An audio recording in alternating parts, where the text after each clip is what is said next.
Muy buenas, en el vídeo de hoy toca seguir con las Cortes Generales, el título tercero de la Constitución, pero nos vamos a su capítulo segundo, de la elaboración de las leyes. Y antes de empezar, dos cositas que creo importantes. La primera, te recomiendo ver el vídeo que tenemos de la jerarquía normativa en el canal para hacerte una composición del lugar. Te dejo aquí el enlace. Aunque para este vídeo, el que vamos a trabajar hoy, nos vale con la pirámide básica, Constitución, Ley, Reglamento. Las leyes y los reglamentos no pueden vulnerar la Constitución, no pueden ir en contra de la Constitución, y los reglamentos no pueden vulnerar ni la ley ni la Constitución. Esa como primera. Segunda, quiero darte algunos detalles que vamos a encontrar en este capítulo antes de empezar con él, para que luego no nos suenen raras las cosas. El primero de ellos es ley, que parece muy básica como concepto. Como norma general, disposición votada por las Cortes y sancionada por el Rey. Tenemos distintos tipos de leyes, y esto más o menos lo sabes: orgánicas, ordinarias, decretos legislativos, decretos leyes, leyes de bases, hay varias. Leyes son leyes. Pueden ser emanadas por las Cortes, por el Gobierno o por las asambleas legislativas de las comunidades autónomas, pero entre ellas no hay relación jerárquica, y esto es súper importante de entender, es necesario. Están todas al mismo nivel, son leyes. Al margen de su apellido, son leyes. Lo que hay es una relación de competencia. Cada una regula un aspecto diferente y requiere de un procedimiento mayoría distinta para su aprobación. Las leyes orgánicas tienen un ámbito reservado para ellas, competencia. Y para las que no está reservada la ley orgánica, tenemos a las leyes ordinarias. O sea, que una ley ordinaria no puede integrar materias propias de ley orgánica y, lógicamente, una ley orgánica no debería salirse de su ámbito reservado y entrar en el jardín de las leyes ordinarias, aunque a veces coexisten juntas dentro de una misma norma, cada una regulando su parte. Y luego tenemos a los reglamentos, escalón por debajo, que ayudan a completar el desarrollo normativo de la ley. ¿Vale? Otro concepto son los conceptos de proyecto de ley y proposición de ley.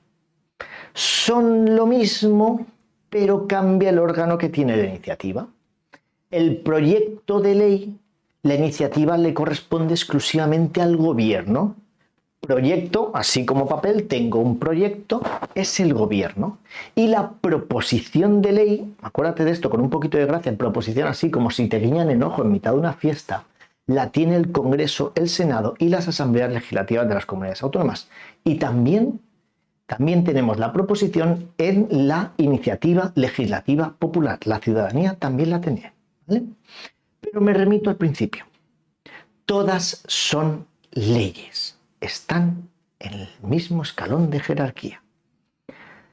Ahora la primera pregunta, y así ya empezamos con el vídeo. Bien, según el artículo 87 de la Constitución, ¿a quién le corresponde la iniciativa legislativa?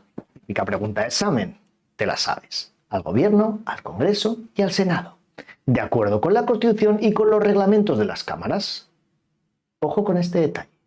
En estos vídeos, aunque hacemos alguna mención pasajera a los reglamentos o entramos a tocar algún artículo suyo, no nos metemos directamente en su estudio, ¿vale? Así que comprueba si en tu programa de oposición está realmente el puesto que tienes que estudiar, el reglamento del Congreso o el reglamento del Senado. Si no es así, todo lo que te comento sobre los reglamentos te vale como apoyo, pero no te vale para el examen.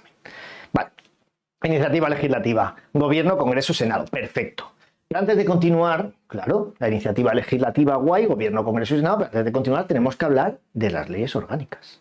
Por supuesto, tenemos que darle ahí su empaque, lo que merecen. Hemos dicho que las leyes orgánicas, en las leyes orgánicas como tal, no existe ese principio de jerarquía. Son orgánicas, guay, pero no hay jerarquía, es competencia. Tienen su propio apartado, pero están al mismo nivel que el resto de las otras leyes. Y la Constitución lo único que hace aquí es marcar muy fuerte la competencia que tienen las leyes orgánicas.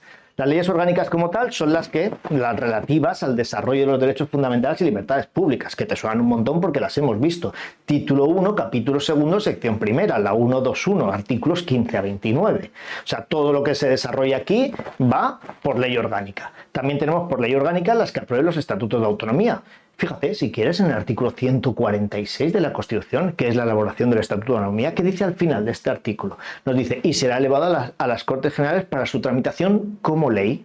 como ley orgánica. Y luego el apartado 3 del artículo 147, un pasito más abajo. La reforma de los estatutos es lo que esté establecido con ellos mismos y con la aprobación de las Cortes mediante ley orgánica. Entonces, ¿qué tenemos? Estatutos de autonomía, aprobación y reforma por ley orgánica. Por ley orgánica también tenemos el régimen electoral general, que es la máxima expresión del artículo 23, ese derecho de participación de los ciudadanos en los asuntos públicos. ¿Qué ley orgánica era esta? Por si esto repasamos, la ley orgánica 5 de 1985. Y además, luego aquí la Constitución se cura en salud y dice, y todas las demás previstas en la Constitución. Vale, pues todas estas, toma, al mogollón, un montonazo, ¿vale? Entonces tenemos que tanto la aprobación como la modificación, como las derogaciones de las leyes orgánicas que exigirán mayoría absoluta del Congreso en una votación final sobre el conjunto del proyecto del Congreso. Bicameralismo desequilibrado, mayoría absoluta. Vale. Mayoría absoluta, lo recordamos, mitad más uno de todos los miembros del Congreso, o sea, al menos 176 votos positivos o más. Pero ¿qué significa eso de votación final sobre el conjunto del proyecto? Ese acto final, como tal, tiene lugar una vez concluidas las votaciones parciales, las enmiendas y el dictamen de la comisión. Ahí es cuando realmente es la votación final del Congreso que requiere mayoría absoluta para las leyes orgánicas. Leyes orgánicas, derechos fundamentales y libertades públicas, estatuto de autonomía, aprobación y su reforma, régimen electoral general y el listado completo del resto de leyes orgánicas que hay marcadas en la Constitución. Aprobación, modificación y derogación de las leyes orgánicas, mayoría absoluta por el Congreso de los Diputados en una votación final. Ya tenemos el hueco que le hemos dado a las leyes orgánicas. Y volvemos al artículo 87, que estábamos hablando de la iniciativa legislativa, que correspondía al Gobierno, al Congreso y al Senado. Te voy a repetir 100 veces, ¿vale? Y aquí ya hablamos de proyecto y proposición, que es lo que te he comentado antes. Proyecto. ¿A quién le correspondía el proyecto? Papel, tengo un proyecto al Gobierno. Artículo 88.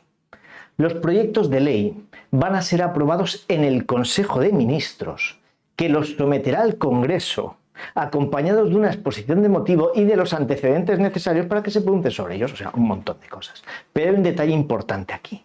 Distinción entre el Gobierno como poder ejecutivo por excelencia, Gobierno como tal, y el Consejo de Ministros, que está dentro del Gobierno, como su órgano colegiado, ¿vale?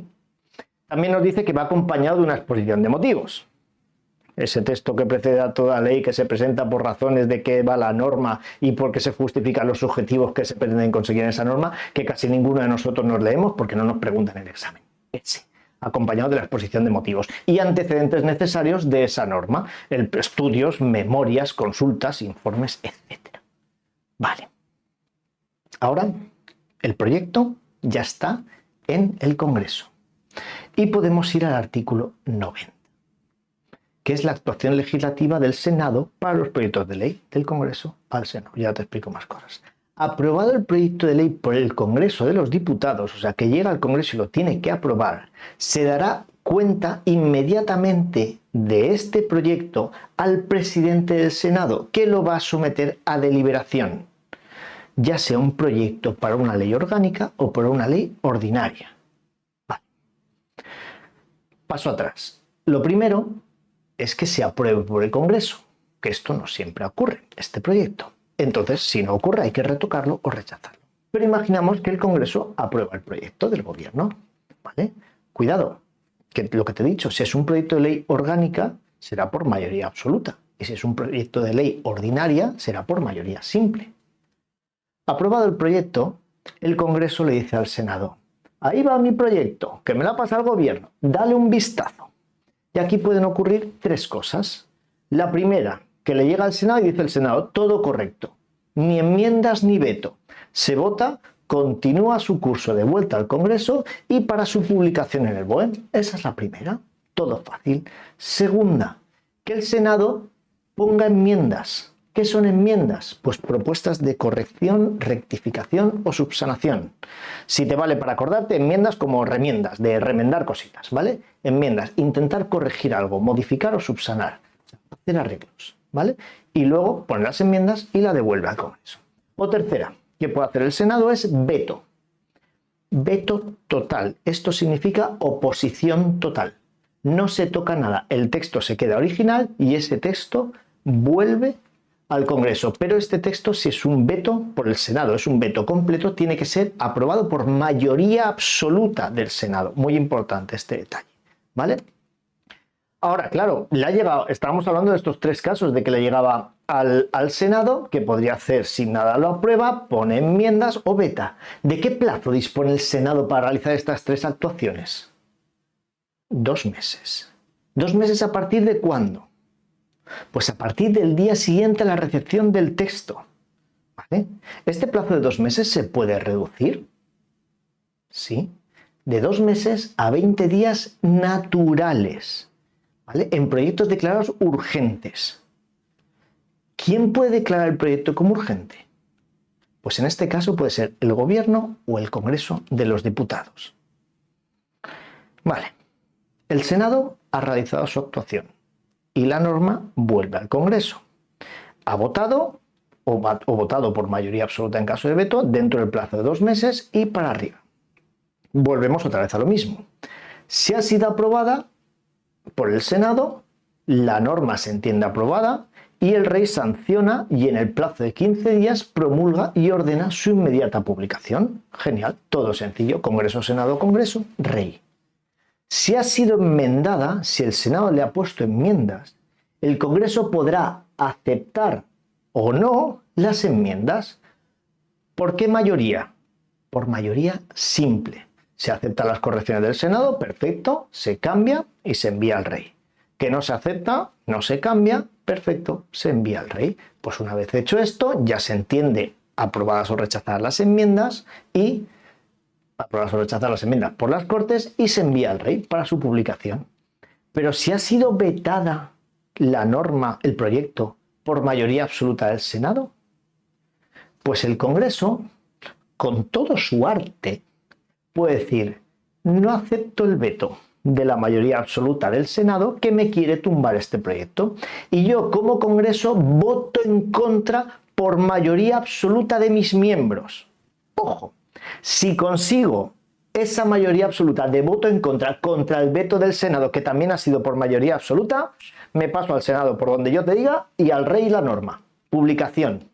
Que no lo consigo, ojo, que no lo consigo, que soy el Congreso, que no lo consigo en la primera por mayoría absoluta, pues no pasa nada. Me espero 2 meses, tranquilamente, y vuelvo a votar sobre el veto que me ha puesto el Senado, sobre ese texto original.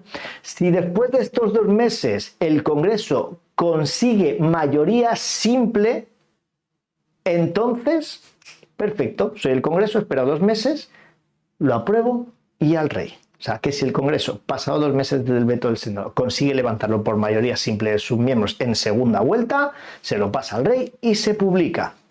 Que no lo consigue, ¿vale? Ni en la primera ni en la segunda vuelta, pues nada, proyecto rechazado. Y ya está, ¿vale? Y esto es con respecto a los proyectos. Los inicia el Gobierno, va al Consejo de Ministros, va al Congreso, al Senado, vuelta al Congreso y si todo sale bien, al rey para su sanción y publicación. Ya está, proyecto. Vamos a pasar a las proposiciones, guiño guiño. ¿Vale? Congreso y Senado en su iniciativa legislativa y las asambleas legislativas de las comunidades autónomas y también la iniciativa legislativa popular. Primero, lógicamente, vamos a empezar por Congreso y Senado. ¿Vale? La tramitación de las proposiciones de ley se regulará por los reglamentos de las cámaras. Si te toca estudiarlo, genial, si no, no pasa nada. Lo normal es que se inicie en el Congreso, pero ya vimos en el vídeo anterior que había el Senado, que el Senado también podía o tenía la iniciativa en una serie de aspectos muy concretos.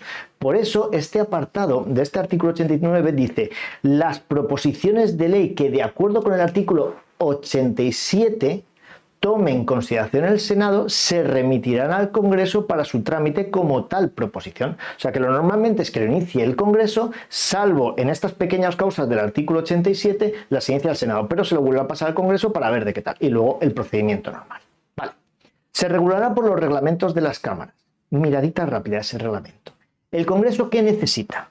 Pues mira, si la iniciativa parte del Congreso, la iniciativa en el Congreso tiene que ser de un diputado, uno, pero con la firma de otros 14 miembros de las cámaras, o sea, 15 en total, o 15 al menos, ¿vale? 1 más 14 firmas. O también puede partir por un grupo parlamentario con la firma de su portavoz, ¿vale? Grupo parlamentario es más o menos a partido político o asociación de varios con ideales políticos afines. Échale un vistazo si quieres a la web del Congreso para verlo, web de Congreso o web de Senado. ¿Qué significa eso de grupo parlamentario? ¿Vale? Pero en el Congreso necesitamos 1 más 14 firmas o un grupo parlamentario con la firma de su portavoz, ¿vale? Si vamos al Senado, se necesita, si la iniciativa parte del Senado, se necesitan 25 senadores para moverlo o también un grupo parlamentario. Bien, pues una vez la proposición es admitida a trámite, aquí hay un detalle curioso.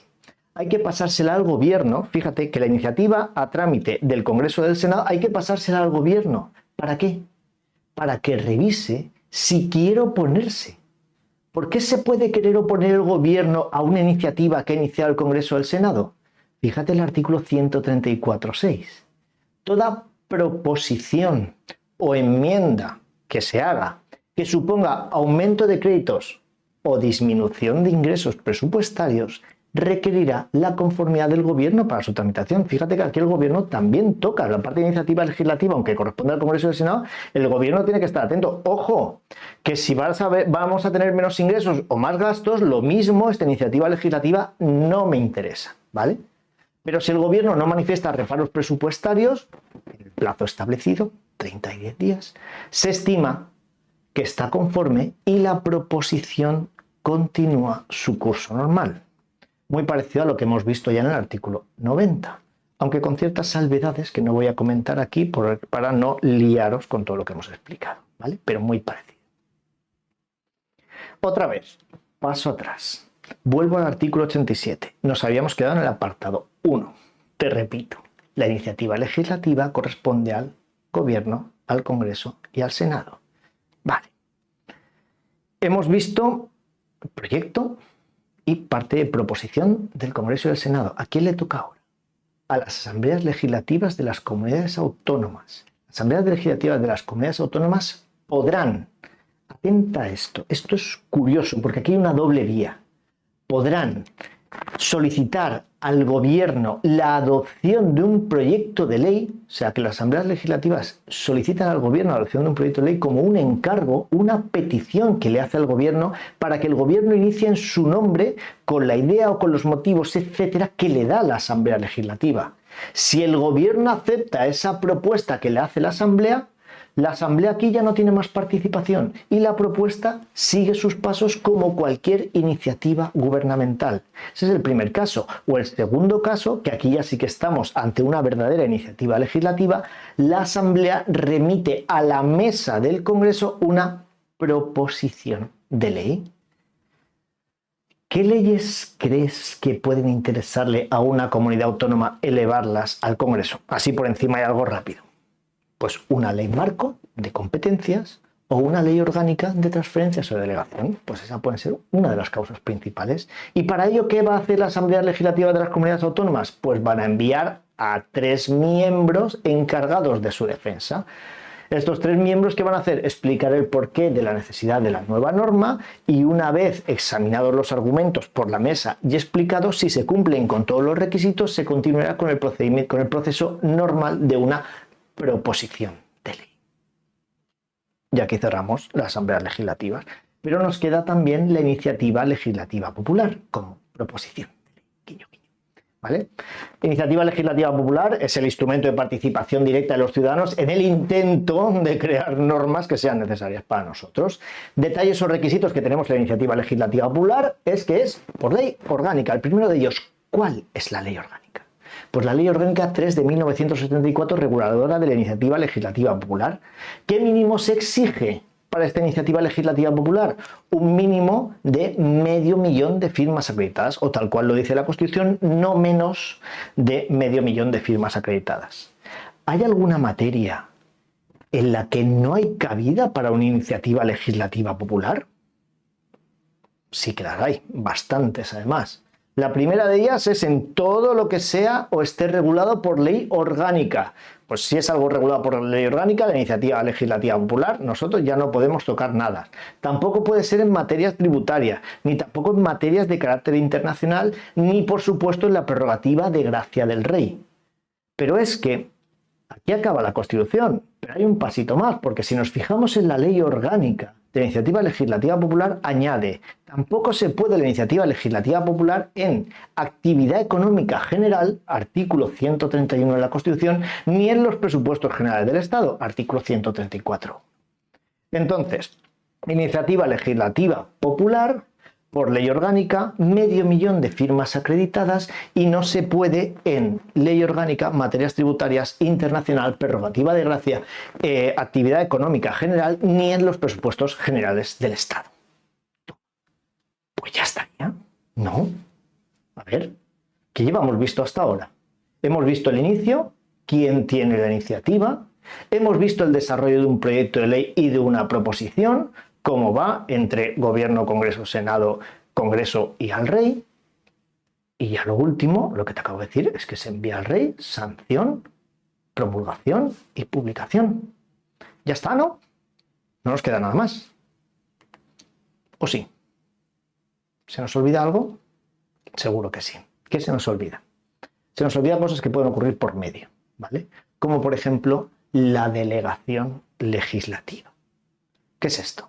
Pues las Cortes Generales, como tal, podrán delegar en el gobierno la potestad de dictar normas con rango de ley sobre materias no incluidas en el artículo anterior. Hostias, aquí nos han saltado varias cuestiones en el camino que tenemos que ver en detalle. Cortes Generales, esta te la sabes. Congreso y Senado, en su capacidad de iniciativa legislativa, podrá, sin obligación, cuando lo estimen conveniente, delegar en el gobierno la potestad, o sea, la posibilidad de dictar normas con rango de ley. ¿Rango de ley?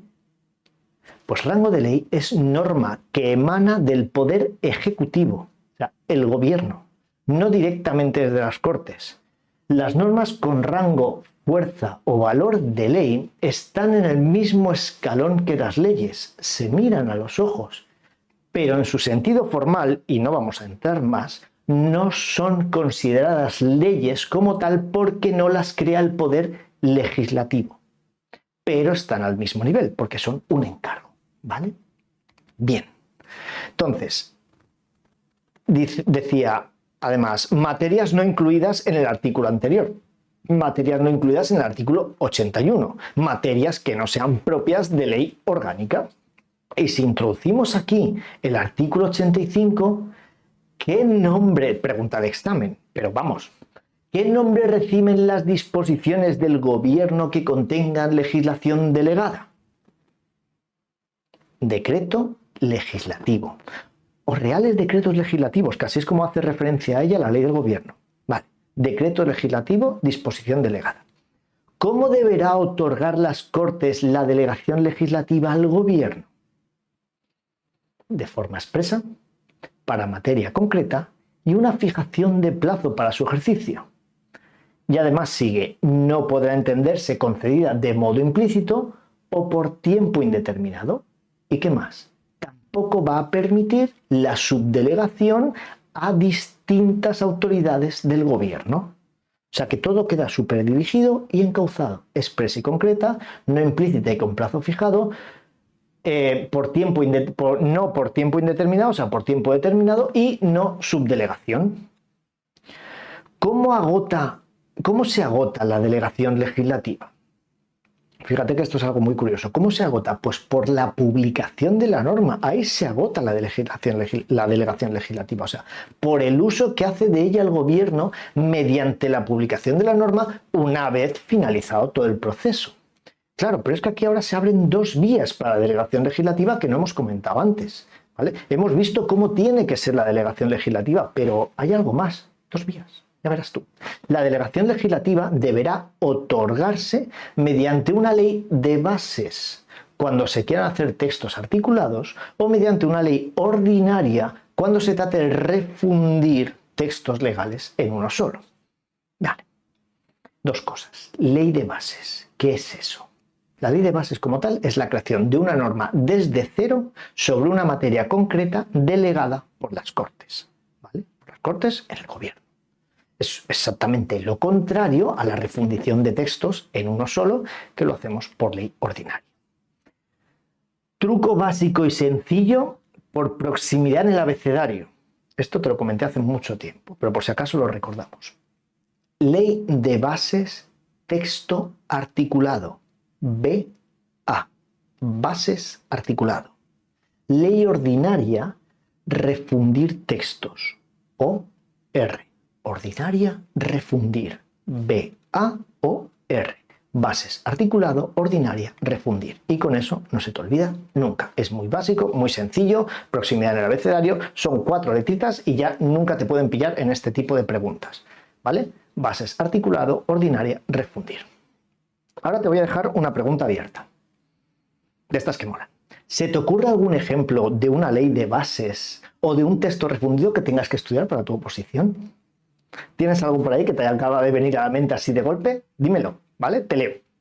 Vale, bien, volvemos. Con respecto a las leyes de bases, tenemos detalles. Se limitará con precisión su objeto, su alcance y los principios y criterios que han de seguirse en su ejecución.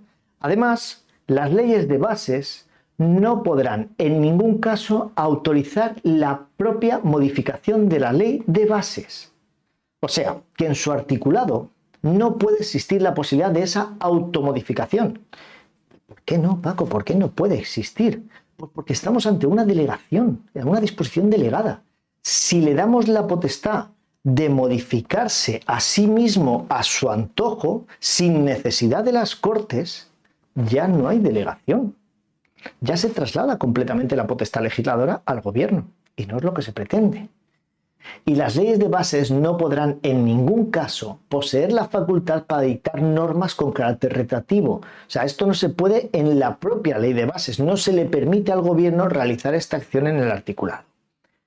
Bien, pues ya estarían las leyes de bases con su texto articulado. Ahora pasaríamos a las ordinarias, la refundición de textos legales.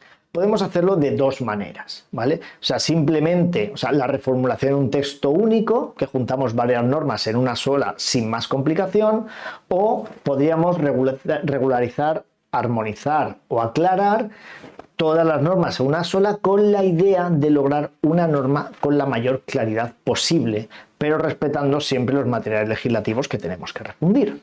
Y esto ya ha sido pues más sencillo. Aquí solo hay como dos partes en los textos refundidos. La unión simplemente o regularizamos, aclaramos y armonizamos con la idea de tener mayor claridad. Ahora, para ambas normas, las leyes de bases y las leyes ordinarias nos dice la Constitución: sin perjuicio de la competencia de los tribunales, las leyes de delegación podrán establecer en cada caso fórmulas adicionales de control. Tribunales.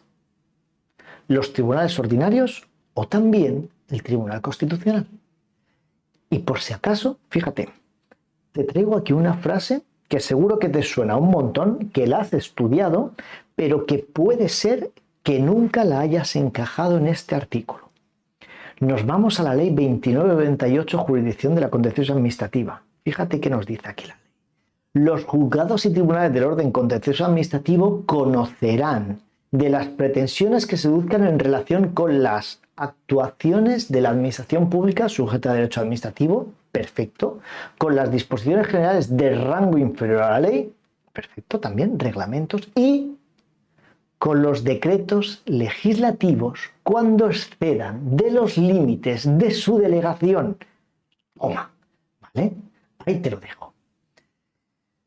Pues antes de pasar a los decretos leyes, que es lo que nos tocaría ahora, nos queda un artículo de los decretos legislativos, que es el artículo 84, que es la oposición del gobierno a la delegación legislativa. Esto es muy parecido a lo que hemos visto hace un momento. Cuando una proposición de ley o una enmienda fuese contraria a una delegación legislativa en vigor, ¿vale?, el gobierno está facultado para oponerse a su tramitación. Te lo traduzco. Si las Cortes le han hecho un encargo al gobierno por una ley de bases o una ley ordinaria y mientras el gobierno está trabajando en ello, por otra parte, se pretende crear una ley o modificar alguna ley que se encuentre en trámite y afecte al trabajo delegado que tiene ahora mismo el gobierno puede decir, ojo, que estáis pisando mi jardín en el que estoy trabajando y puedo oponerme a su tramitación, ¿vale? Como ya te digo, es una fórmula muy parecida a la que tenemos en este artículo con la que teníamos en el artículo 134.6, ¿vale? Aunque claro, el gobierno puede oponerse, pero las Cortes Generales ya hemos visto aquí que tienen un poderío, ¿vale? Y si el tema es muy claro, dice aquí las Cortes, podrá presentarse una proposición de ley, otra distinta, para la derogación total o parcial de la ley de delegación de las Cortes en el gobierno. O sea que el gobierno puede oponerse o tiene la potestad para oponerse si hay una nueva norma que se mete dentro de su delegación, pero las Cortes dicen, que sí, bueno, no pasa nada, soy las Cortes, puedo aprobar otra proposición de ley para derogarte la delegación que te he hecho o para derogarte en parte y que continúes con lo tuyo. Y Sanse acabó, ya está, soy las Cortes. Puedo hacer un poquito, pues lo que quiera dentro del... Ya, no voy a meterme más. Resumiendo, las Cortes pueden delegar en el gobierno normas para dictar, o sea, pueden delegar al gobierno para dictar normas con rango de ley. Recibirán el título de decretos legislativos. Se hace de forma muy taxativa, forma expresa, materia concreta y un plazo. Y pueden ser leyes de bases para textos articulados o leyes ordinarias para refundir texto. Vale, ya estaría. Pero nos tenemos que mover al artículo 86, los decretos leyes. ¿Qué es un decreto ley? Es otra norma con rango o fuerza de ley. Ocupa el mismo escalón jerárquico que las leyes. Eso ya lo tenemos claro desde el principio. ¿Pero quién lo inicia? Pues aquí también lo inicia el gobierno. ¿Vale? Esta no es una delegación, la inicia el gobierno. ¿Condición habilitante para ese inicio? Pues que hay unas medidas extraordinarias o de urgente necesidad. O sea, una situación concreta de unos objetivos gubernamentales que por razones difíciles de prever requieren de una acción de normativa inmediata. ¿Tiene alguna característica temporal los decretos leyes? Sí, que es provisional. Por eso los decretos leyes deben ser sometidos inmediatamente a debate y votación por la totalidad del Congreso de los Diputados. ¿En qué plazo va a ser este inmediatamente que tenemos aquí? Pues dentro de los 30 días siguientes a su promulgación, o sea, dentro de los 30 días hábiles siguientes a su publicación en el BOE. Esto es según el reglamento del Congreso, ¿vale? ¿Qué ocurre si en ese momento no están reunidas las cámaras? Pues que hay que convocar al Congreso para que se reúna y para que vote. Y si están disueltas las cámaras, ¿qué hacemos? Pues nada, ¿quién se va a encargar? Lo vimos. Se va a encargar la Diputación Permanente. Perfecto, se encargará de la votación, sin ningún problema. Vale. Entonces, el plazo de 30 días hábiles, el Congreso o la Diputación Permanente tiene que convalidar o derogar el decreto ley en su totalidad. ¿Lo acepta o lo rechaza? Vale. Para ello, se establecerá un procedimiento especial y sumario. Procedimiento especial y sumario, por lo más rápido que pueda dentro de los despacho de los asuntos, cumpliendo con los plazos e incluyendo en el orden del día. Además, dentro de este plazo de 30 días hábiles, las Cortes, y aquí nos metemos también más en faena, las Cortes podrán tramitarlo como un proyecto de ley por el procedimiento de urgencia, que hemos hablado un poquito antes de él. ¿Esto qué es? Vamos a ver. Si se ratifica, si se aprueba el decreto ley por mayoría del Congreso que está reunido al efecto, el texto ya va en camino de su integración total dentro del ordenamiento sin modificarse nada. Pero, acto seguido, a la ratificación, las Cortes, Congreso, puede decidir tramitarlo como una proposición de ley. Entonces, aquí ya entra en el cauce normal de la tramitación de un proyecto de ley, Congreso, Senado, Congreso, con las posibles enmiendas y modificaciones, pero por el procedimiento de urgencia, que te acuerdas que también hemos visto los plazos al principio, o sea, con los plazos reducidos. Última cosa, ¿hay algo que no regula o que no puede ser afectado o que no pueda afectar un decreto ley? ¿Algo en el que no pueda meterse en un decreto ley? Sí, claro. Instituciones básicas del Estado. las que vienen reguladas en la Constitución y que necesitan la aprobación de una ley. Derechos, libertades y deberes de los ciudadanos del título 1. Esto ya lo conoces, derechos, deberes, libertades. ¿Vale? Régimen propio de las comunidades autónomas, sus competencias exclusivas. Ni tampoco el derecho electoral general. El derecho electoral general que tenemos regulado en Ley Orgánica del artículo 81 que hemos visto también al principio del vídeo. Pues ya estaría. Así dejamos vistas las dos vías que tiene el gobierno para crear normas con rango, fuerza o valor de ley. La delegación legislativa como encargo o los decretos leyes. Pero nos queda una cosa. Y perdón. Nos queda el referéndum. Artículo 92. Que es el instrumento de participación directa y política de los ciudadanos, ¿vale? Básicamente es una consulta popular, ¿vale? Podemos recordar el artículo 9.2 de la Constitución que corresponde a los poderes públicos facilitar la participación de todos los ciudadanos en la vida política, social, económica y cultural, ¿vale? Y además, si miramos un poquito más allá, podemos ir al artículo 149.1.32 y vemos que el referéndum es una competencia exclusiva del Estado. Entonces, las decisiones políticas de especial trascendencia podrán ser sometidas a referéndum consultivo de todos los ciudadanos. Podrán. ¿Cuántos referéndums llevamos hasta la fecha desde el inicio de la Constitución? 2 o 3. Si incluimos el referéndum para la ratificación de la Constitución española, el 6 de diciembre, el festivo, ¿vale? Los otros 2 fueron para la pertenencia de España en la OTAN y también sobre la Constitución Europea. Ya está. ¿Cómo se regula el referéndum? Por ley orgánica. Ley Orgánica 2 de 1980 sobre las distintas modalidades de referéndum. ¿Qué modalidades hay aquí reguladas en esta ley orgánica? La que tenemos aquí en el artículo 92, la reforma constitucional que tenemos en los artículos 167 y 168, la iniciativa autonómica del artículo 151 y la modificación de los estatutos de autonomía 152. Esas son las modalidades que tenemos en la ley orgánica. Y para este caso, en el que estamos viendo ahora mismo, las decisiones políticas de especial trascendencia, se requerirá la previa aprobación del Congreso de los Diputados por mayoría absoluta a solicitud del presidente del gobierno. Si se obtiene esa mayoría absoluta, ¿quién convoca el referéndum? El rey.